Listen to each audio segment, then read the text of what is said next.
우리 귀한 찬양 감사드립니다. 하나님 말씀은 마태복음 28장 19절 20절입니다. 신약성경 52쪽 마태복음 28장 19절에서부터 20절까지 두 절입니다.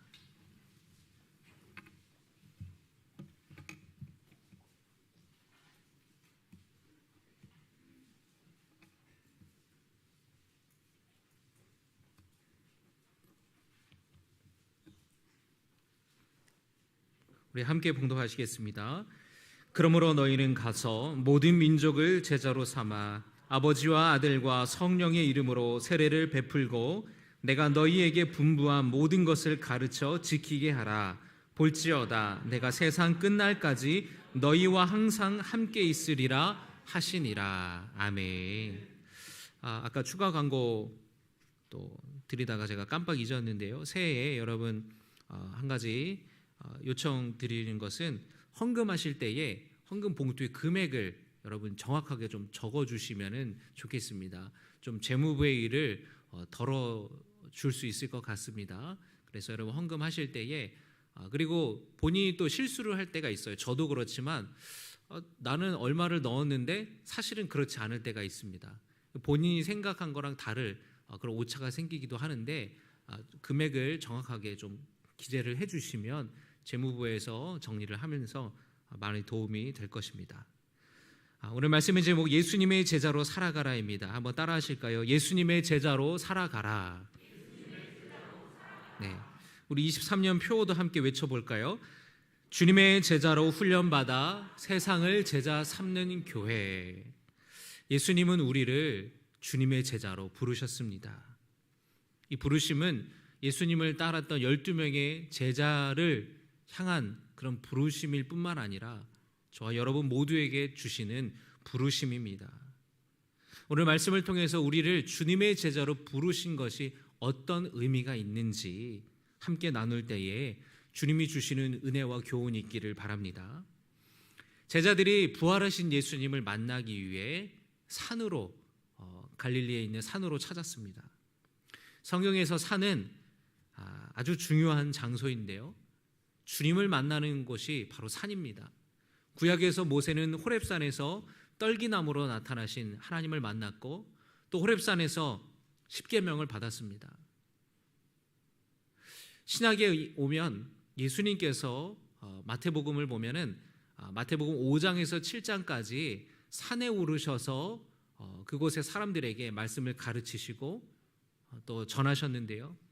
그래서 마태복음 5장에서 7장을 산상수훈이다. 산 위에서 하신 설교, 산 위에서 하신 가르침이다 라는 말을 우리가 합니다. 여러분 잘 알려진 팔복의 말씀이 또 이 산상수훈의 첫 번째 말씀이죠. 부활하신 예수님께서는 산에 오르셨고 그리고 제자들이 예수님을 만나기 위해 찾아갔습니다. 예수님을 딱 산에서 만나고 났을 때에 제자들 중에서는 정말 예수님이 부활하셨나? 긴가민가하는 제자들도 있었어요. 그런 그들에게 예수님이 가까이 다가오셔서 놀라운 말씀을 하시는 겁니다. 하나님께 하늘과 땅의 모든 권세를 받으셨다라는 거예요. 18절의 말씀 우리 같이 읽겠습니다. 예수께서 나와 말씀하여 이르시되 하늘과 땅의 모든 권세를 내게 주셨으니. 아멘. 마태복음 6장을 보면은 예수님이 중풍병자를 고치시면서 내 죄 사함을 받았느니라 말씀하셨어요. 그러면서 예수님께서는 당신에게 죄를 사하는 권세가 있다.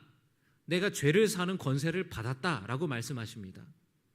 그런데 예수님께서 부활하신 다음에는 죄 사함의 권세뿐만 아니라 하늘과 땅의 모든 권세를 받으셨다고 말씀합니다.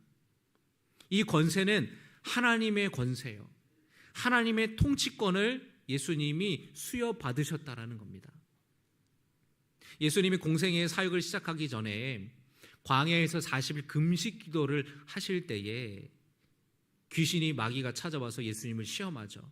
세 가지로 시험할 때 이 마지막 시험이 뭐였냐면 마귀가 자기를 경배하면 천하 만국과 세상의 권세를 주겠다고 했습니다. 그러나 예수님께서는 그 마귀를 쫓으시면서 말씀하셨죠. 기록되었으되 주 너의 하나님께 경배하고 다만 그를 섬기라 하였느니라. 마귀는 자기에게 절하면 세상의 권세를 주겠다고 했습니다. 그런데 마귀가 말한 이 세상의 권세는 사실은 껍데기뿐인 권세예요. 하나님이 주시는 권세와는 다릅니다. 세상의 왕들과 통치자들의 권세가 영원한가요? 그들은 영원한 것처럼 그 권세를 누리지만, 그 권력을 누리지만 쿠데타가 일어나면 그 독재자는 하루아침에 도망자 신세가 되고 망명자 신세가 됩니다. 4년과 5년의 임기가 끝나면 그냥 평범한 일반 시민으로 돌아가는 거예요. 그 임기가 끝나면 갖고 있던 그 엄청난 권세는 아무것도 아닌 게 되는 겁니다. 오늘날 자본주의 사회를 살아가는 우리에게 돈이 권세가 되죠. 돈이 많은 사람이 힘이 있고 권력이 있습니다. 그런데 그 돈이 많은 것이 영원하냐라는 거예요. 예수님께서 누가복음에서 부자 이야기를 해주시는데요. 부자가 밭이 아주 많은 그런 큰 평수의 밭을 가지고 있었나 봐요. 그 해에 얼마나 많은 곡식을 거둬들였는지 곡간이 모자랄 정도였어요. 그래서 이 많은 거를 어떻게 하지? 고민하다가 더 큰 곡간을 짓자. 그래서 이 수확한 곡식들을 쌓고 쌓아서 정말 몇 년은 놀고 먹어도 될 정도로 아주 그냥 나는 배를 떵떵거리면 나는 살 수 있겠다. 그런 자신했습니다. 그런데 예수님이 말씀하시는 거예요. 그런데 하나님께서 오늘 밤에 그 영혼을 부른다면 그 사람이 준비한 게 누구의 것이 되겠느냐라는 거예요. 내 것이라고 여겼던 것, 내 것이라고 생각했던 것도 사실은 내 것이 아니라는 거예요. 다 손을 놓을 수밖에 없다라는 겁니다. 마귀가 말하는 권세는 바로 그런 권세예요. 잠깐뿐인 껍데기뿐인 권세입니다. 그러나 죽음을 이기시고 부활하신 예수님의 권세는 모든 만물을 다스리시고 온 세상을 통치하시는 하나님의 권세입니다. 진정한 하늘과 땅의 권세는 오직 하나님의 것이에요. 그리고 하나님께서는 아들 예수 그리스도께 그 권세를 주셨습니다. 하나님의 통치권을 갖고 계신 예수님께서 이제 온갖 죄악이 가득 찬 이 세상을 새 생명으로 구원하시는 그 일을 시작하시고자 합니다. 놀랍게도 예수님께서는 그 일을 바로 당신의 제자들을 통해서 일하시겠다고 하시는 거예요. 그 제자는 예수님의 12제자뿐만 아니라 저와 여러분 모두를 가리키는 것입니다. 하나님께서는 그 놀라운 일들을, 이 죄가 악이 가득한 세상을 하나님이 기뻐하시는 나라로 새 생명으로 구원하는 일들을 저와 여러분을 통하여서 그 일을 이루시겠다라는 거예요. 예수님이 제자들에게 말씀하셨습니다. 19절 20절 다시 한번 읽겠습니다. 그러므로 너희는 가서 모든 민족을 제자로 삼아 아버지와 아들과 성령의 이름으로 세례를 베풀고 내가 너희에게 분부한 모든 것을 가르쳐 지키게 하라. 볼지어다 내가 세상 끝날까지 너희와 항상 함께 있으리라 하시니라. 아멘. 예수님을 믿는 모든 그리스도인들에게 주시는 사명입니다. 예수님은 우리 모두를 주님의 제자로 부르셨고 그 사명을 감당하라고 말씀하셨습니다. 제자의 사명이 첫 번째가 뭐냐면 바로 다른 사람을 제자 삼는 거예요. 따라합니다. 가서 제자 삼으라. 그런데 사도행전의 말씀을 보면은 이 제자 삼는 것이 순서가 있어요. 사도행전 1장 8절의 말씀을 보시면 오직 성령이 너희에게 임하시면 너희가 권능을 받고 예루살렘과 온 유대와 사마리아와 땅끝까지 이르러 내 증인이 되리라 하시니라. 아멘. 어디서부터 시작합니까? 예루살렘에서부터. 그리고 유대, 그리고 사마리아까지, 그리고 땅끝까지 점점 내 주변에서부터 더 먼 곳까지 확장되는 거예요. 처음부터 땅끝까지 가라고 주님이 말씀하시지 않습니다. 땅끝까지 처음부터 갈 수가 없어요. 예루살렘에서부터 시작해야 됩니다. 내가 사는 지역에서부터 시작을 해야 되는 거예요. 여러분, 이 말씀을 우리 삶에 적용해 본다면 예루살렘이 어디일까요? 한번 여러분 대답해 보십시오. 예루살렘이 어디입니까? 바로 우리 가정이에요. 여러분의 가정이 예루살렘이에요. 예루살렘과 유대와 사마리아와 땅끝까지 이르러 복음을 전하라고 하셨는데 우리는 어디서부터 시작해야 되는 겁니까? 가정에서부터 시작해야 되는 것이에요. 여러분의 가정에 아직 신앙생활 하지 않는, 예수님을 믿지 않는 사랑하는 가족들이 있지 않습니까? 그 가족들을 먼저 제자 삼는 데서부터 이 사명이 시작되는 거예요. 코로나 기간 동안에 떠나가 있는 코로나로 인하여서 교회를 지금 발걸음이 끊겨 있는 여러분의 가족들이 있다면 새해에는 그분을 다시 이끌고 나올 수 있기를 주의 이름으로 축원합니다. 우리 성도님들 중에서도 또 작년에 또 올 하반기에 또 새해가 되면서 다시 주님께로 나와서 예배 자리에 오신 많은 성도님들이 계신데 너무나 축복하고 환영합니다. 우리 가정에서부터 시작해야 돼요. 특별히 여러분 자녀들 가운데에 교회를 다니지 않는 자녀들이 있다면 여러분 자녀를 제자 삼으시기를 바랍니다. 따라합니다. 자녀를 제자 삼으라. 여러분에게 인생에 있어서 가장 소중한 사람을 한 사람만 꼽으라면 아마 여러분 자녀일 거예요. 여러분의 자녀 가장 소중하지 않습니까? 가장 좋은 것 자녀에게 주고 싶지 않으세요? 그게 부모 마음인데 우리에게 가장 중요한 신앙을, 그 믿음을 유산으로 남겨주시기를 바랍니다. 자녀를 예수님의 제자로 삼아야 돼요. 여러분의 자녀가 간절히 바라기는 여러분의 자녀가 예수님을 잘 믿고 형통케 되기를 주님의 이름으로 축원합니다. 여러분 못지않는 믿음, 아니 여러분보다 더 좋은 믿음을 우리의 자녀가 갖기를 바랍니다. 이스라엘 백성들이 뭐라고 고백합니까? 아브라함의 하나님, 이삭의 하나님, 야곱의 하나님.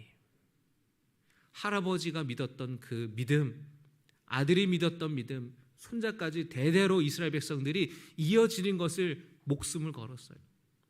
신명기 6장에 뭐라고 말씀합니까? 너는 마음을 다하고 뜻을 다하고 힘을 다하여 주 너의 하나님을 사랑하라. 그리고 이거를 자녀들에게 부지런히 가르치라는 거예요. 앉았을 때든지 서 있을 때든지 들어갈 때든지 나올 때든지. 여러분 자녀를 제자 삼는 여러분 되시기를 주의 이름으로 축원합니다. 고민인 분들이 많아요. 신방을 하다 보면은 기도 제목을 나누다 보면 목사님 우리 아들 위해서 또 딸을 위해서 며느리를 위해서 사위를 위해서 기도해 주세요.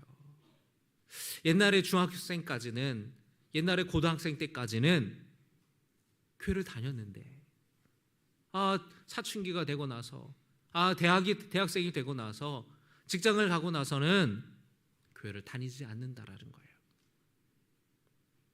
여러분 부모도 참 그 부분에 너무 걱정인 거예요. 믿어지지 않아서 믿지 않을 수도 있습니다. 또는 교회를 다니고 신앙생활하는 것에 중요성을 두지 않고 그냥 관심이 없는 경우도 있겠죠. 또 교회를 다니면서 어렸을 때에 뭔가 상처를 받았다든지 또는 신앙의 회의에 빠져서 그럴 수도 있습니다. 지금 내가 살아가는 데 있어서 교회를 다닌다라는 것, 신앙생활을 한다라는 것이 내 인생에 별 필요성을 못 느껴서 교회를 다니지 않는 걸 수도 있어요. 그런데 살면서 반드시 인생의 위기가 찾아옵니다. 물론 부모 마음은 자녀들이 꽃길만 걷기를 바라겠죠. 하지만 꽃길만 걸을 수 없다라는 거 여러분 누구보다 잘 알지 않습니까? 그런데 우리 자녀가 그런 인생의 위기를 만날 때에 뭔가 바라고 원하는 것들이 잘 안 돼서 좌절하고 낙심을 경험할 때에 어쩌면 그 위기가 주님을 만나는 기회가 될 수 있다라는 것이에요. 왜냐하면 사람은 위기를 만나면 누군가를 찾게 되거든요. 의지할 대상을 찾게 되거든요. 그 마음이 곤고해지거든요. 그럴 때에 그 위기가 주님을 만날 수 있는 기회가 될 수 있다는 것을 여러분 기억하시기를 바랍니다. 여러분의 믿지 않는 자녀가 어떤 인생의 문제와 위기에 봉착했습니까? 그 자녀들 단순히 잘 되게 해달라는 기도보다 그 위기를 가운데에 그 위기가 하나님을 찾는 기회가 되게 해달라고 여러분 기도하시기를 바랍니다. 그래서 하나님을 만나서 하나님의 도움으로 그 위기를 이겨나갈 수 있게 해달라고 기도하시기를 바랍니다. 그리고 여러분 자녀를 위해서 많이 기도하실 텐데 그 기도 제목을 물어보세요. 그냥 부모가 바라는 대로 기도하지 마시고 너희가 너를 위해서 기도해 주고 싶은데 어떤 걸 위해서 기도해 줄까 얘기해 봐라. 또 요즘 너가 제일 고민인 게 뭐냐, 제일 힘든 게 뭐냐, 하나만 얘기해 봐. 딱 하나만 얘기해 봐. 그럼 고민 하나 없는 사람이 어디 있겠습니까? 그러면 여러분 그걸 위해서 내가 기도하마. 그 여러분 부모의 그 눈물의 기도를 자녀가 안다면 여러분 주님께로 돌아올 수 있다라는 거예요. 그 이야기를 듣고 기도하는 것입니다. 눈물의 기도는 자식을 돌아오게 만들어요. 여러분 자녀를 위해 눈물을 뿌리시기를 주의 이름으로 축원합니다. 먼저 자녀를 제자 삼아야 돼요. 또 여러분 어린 자녀가 있는 분들, 요즘에는 또 할머니들이 손주들을 또 많이 키우시잖아요. 그래서 이 자녀 교육에는 엄마만 자녀 교육이 필요한 게 아니더라고요. 할머니들도 자식 교육이 필요해요. 상당히 많은 자녀들이 할머니 손에 키우잖아요.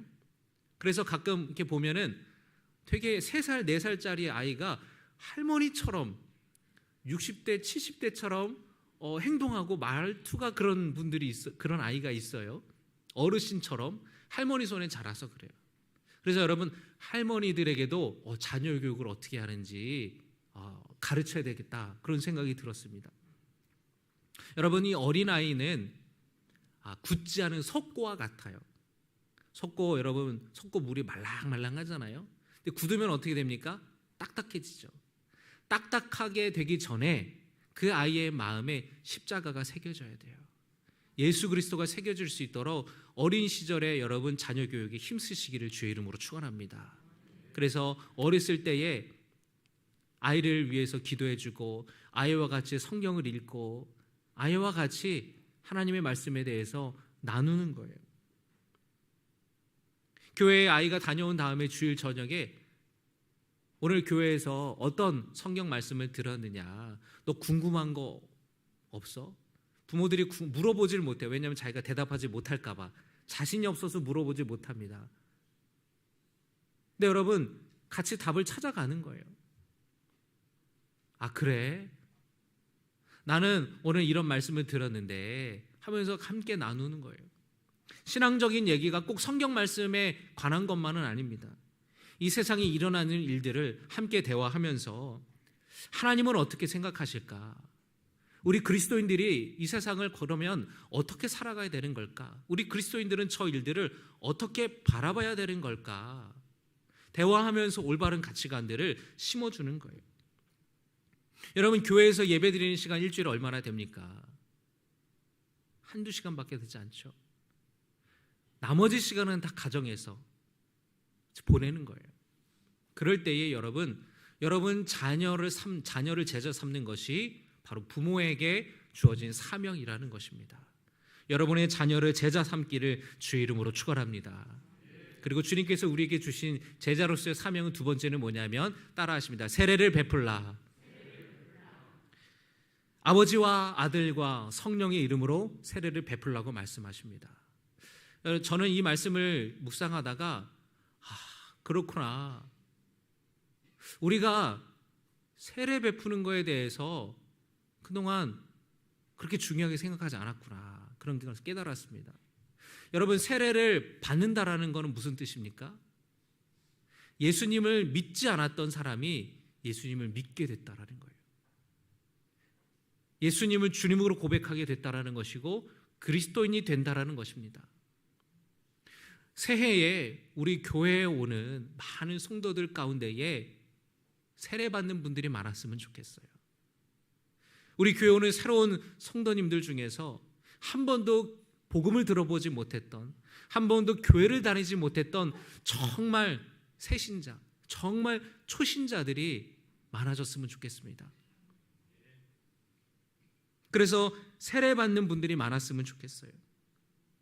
이 일에 우리 모든 성도님들이 힘을 합하여서 주님을 알지 못하는 분들에게 주님의 사랑을 전하고 복음을, 예수님의 가르침을 전할 수 있기를 주의 이름으로 축원합니다.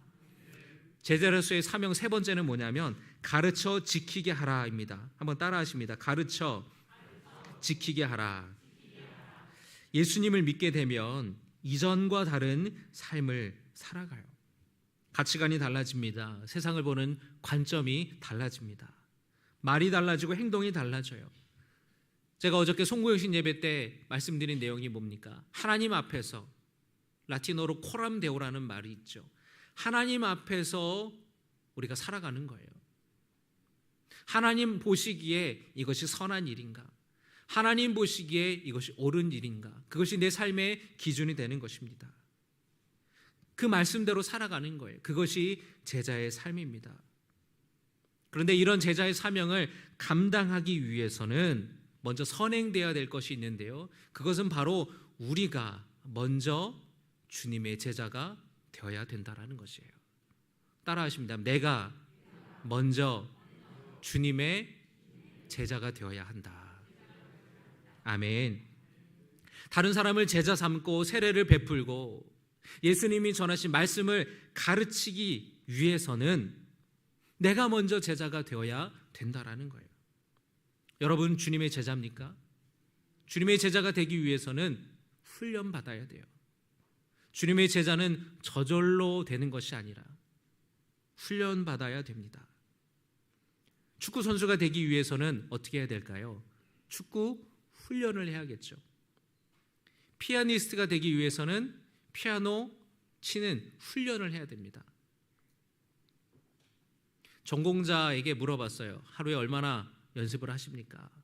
하루에 8시간씩, 10시간씩 연습을 한다라는 거예요. 이미 프로가 되었는데도 불구하고 그렇게 연습을 하는 겁니다. 2022년 월드컵에서 아르헨티나가 우승을 했죠. 그 아르헨티나의 우승을 견인한 선수가 메시라는 선수입니다. 세계에서 가장 축구를 제일 잘하는 선수인데요.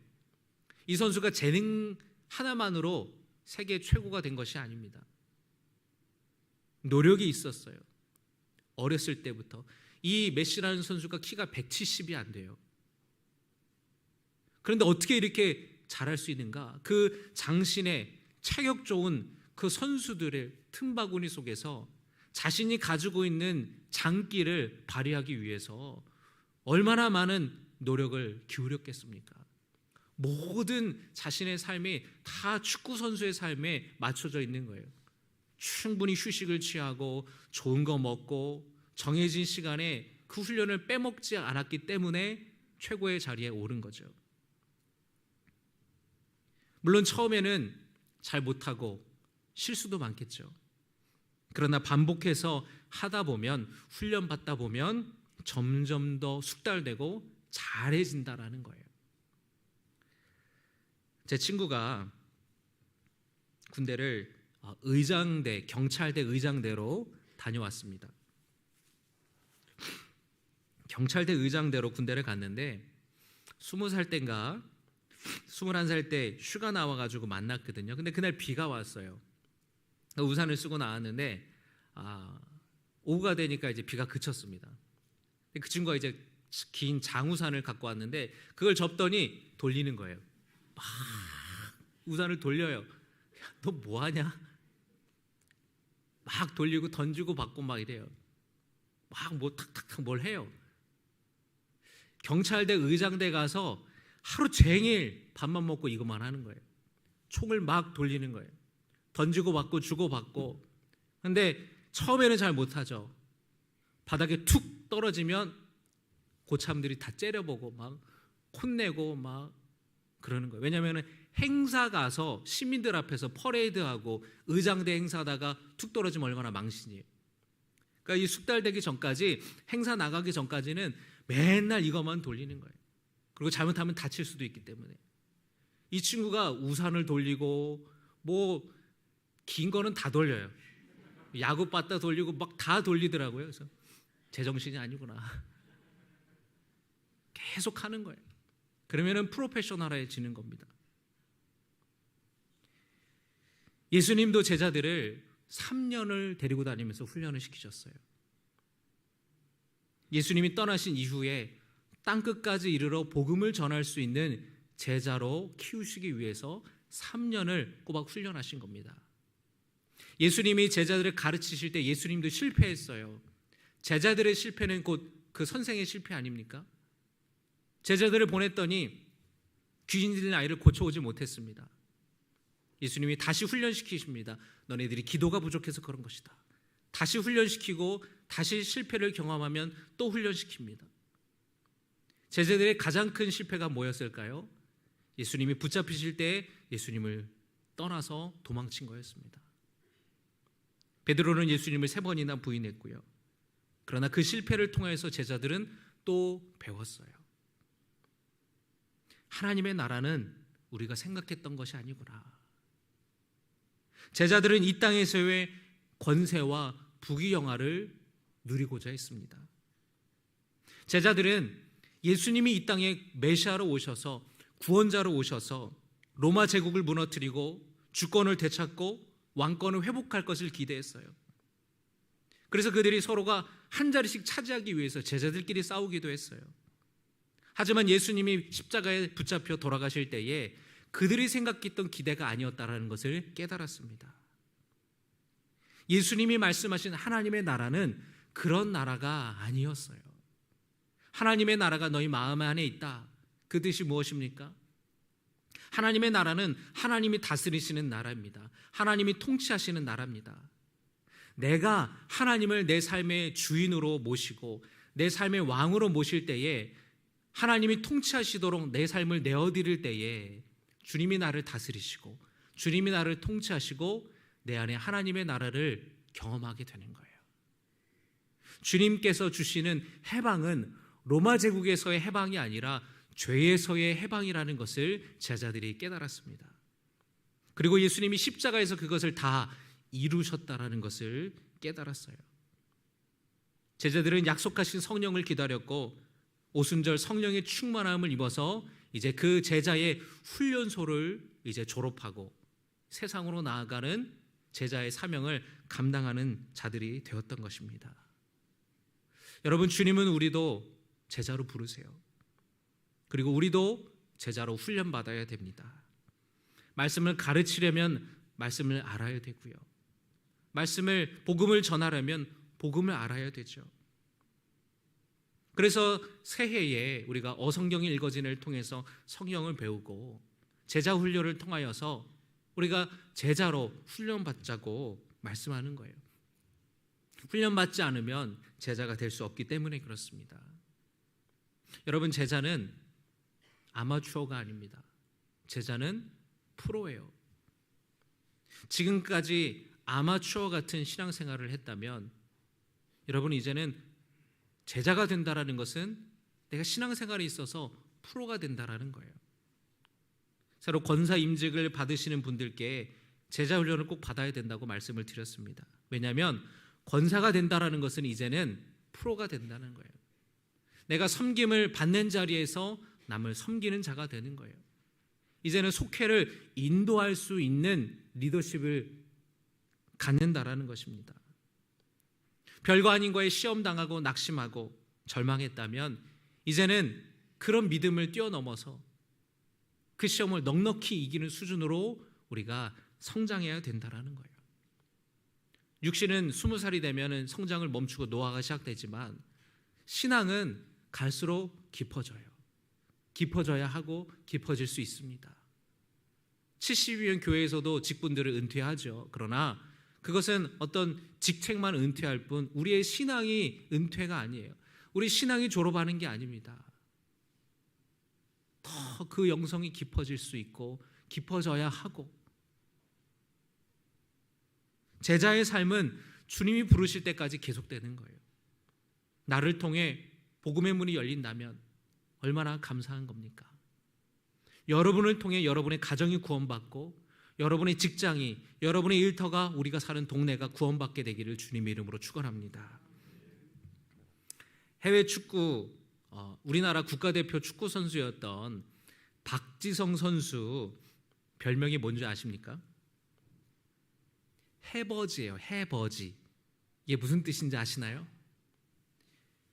해외 축구의 아버지.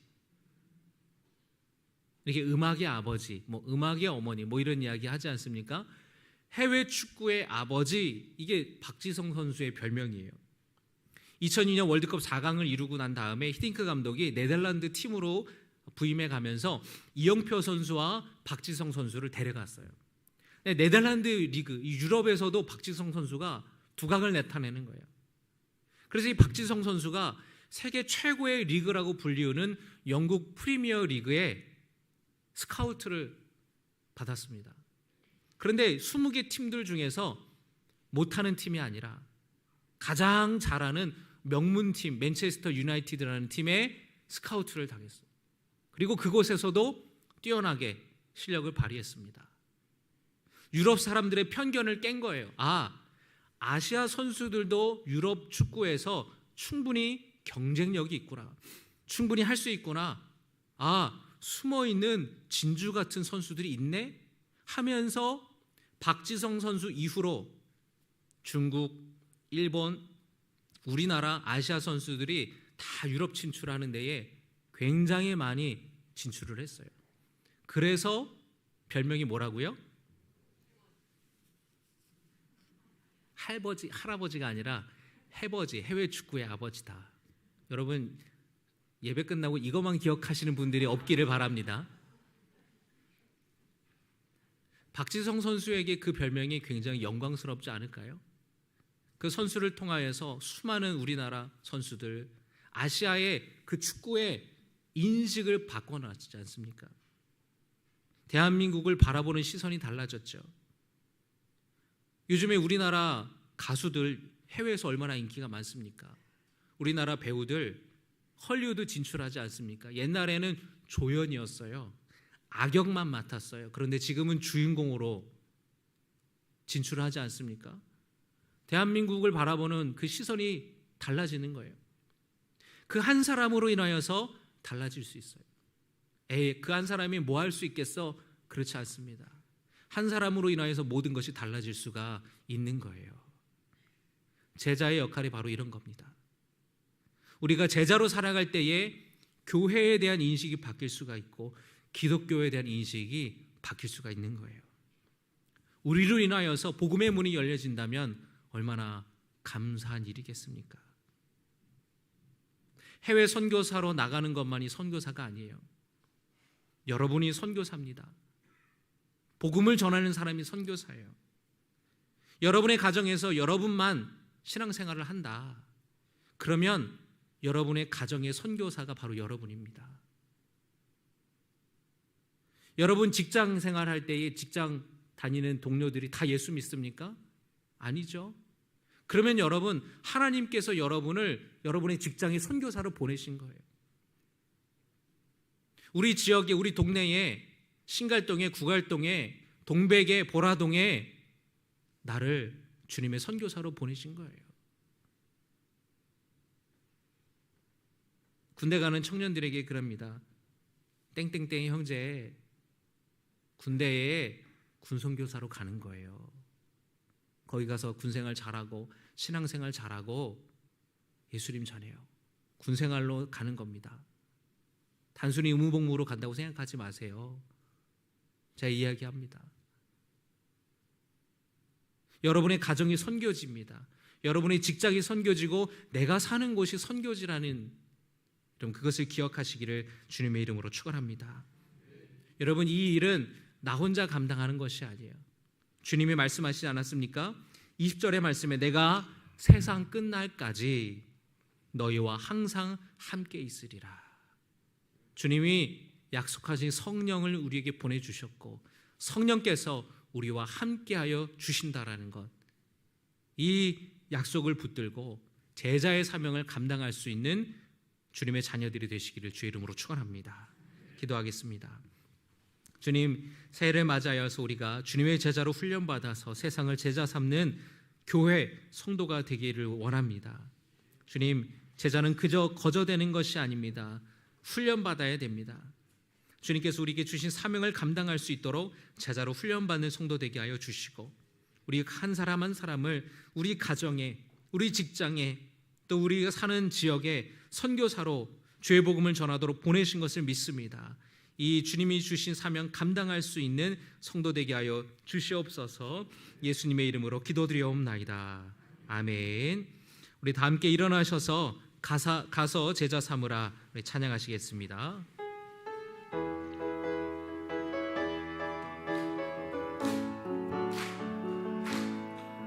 갈릴리 마을 그 숲속에서 주님 그 11 제자 다시 만나시사 마지막 그들에게 말씀하시기를 너희들은 가라져 세상으로 가서 제자 삼으라. 세상 모든 사람들을, 세상 모든 영혼이 내게 달렸나니 가서 제자 삼으라. 나의 길을 가르치라. 내가 너희와 항상 함께 하리라. 가서 갈릴리 마을 그 숲속에서 주님 그 11 제자 다시 만나시사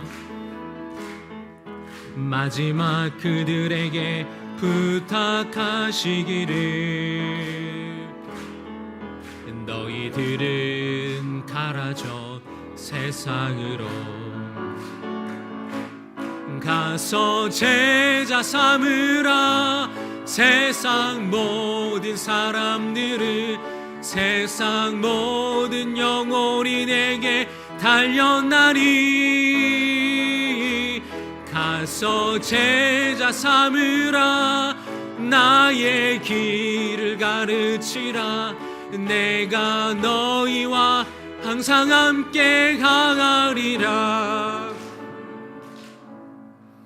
이제는 우리 주 예수 그리스도의 은혜와 하나님 아버지의 놀라우신 사랑과 우리에게 힘주시는 성령의 능력과 교통하심이 가서 제자 삼으라는 이 말씀을 기억하며 나를 주님의 제자로 부르신 그 부르심에 응답하여 주님의 제자로 훈련받아 세상을 섬기는, 세상을 제자 삼는 주님의 자녀들 되기를 소원하며 결단하는 주님의 자녀들 머리 위에 이제부터 영원까지 함께 하시기를 간절히 축원하옵나이다.